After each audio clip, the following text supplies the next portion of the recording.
Terve, mä oon Antti Kasanen Valmennuskeskukselta. Me järjestetään valmennuskursseja yliopistojen korkeakouluihin. Aika moni, joka on pyrkimässä, niin hakee samalla kesätöitä.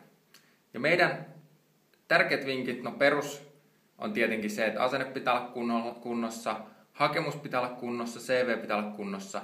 Ja siinä hakemuksessa, vaikka se tuntuu aina työläältä ja se vie aikaa, niin muistakaa, että ei liikaa tee sitä, että copy-pastaa vaan sama CV, eli ansioluettelohan käy kaikkiin, mutta se, että siinä hakemuksessa olisi hyvä eritellä, että miksi on just siihen työpaikkaan sopiva ja joku selkeä, että näkee, että on selkeästi miettinyt, että mistä työpaikasta siinä on kyse.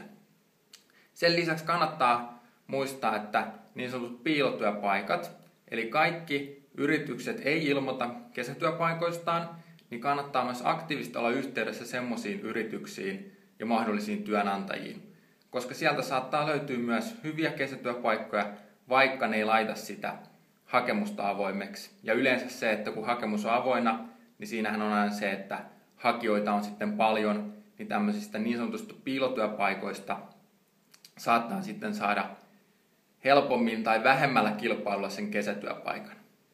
Mä toivotan kaikille tsemppiä kesätyönhakuun ja ne, ketkä on sitten pyrkimässä tässä myös kevään ja kesän aikana ainakin opiskelemaan, niin toivottavasti saatte haluamanne, tavoittelemanne opiskelupaikan. Mä olin Antti Kasanen Valmennuskeskukselta. Kiitos.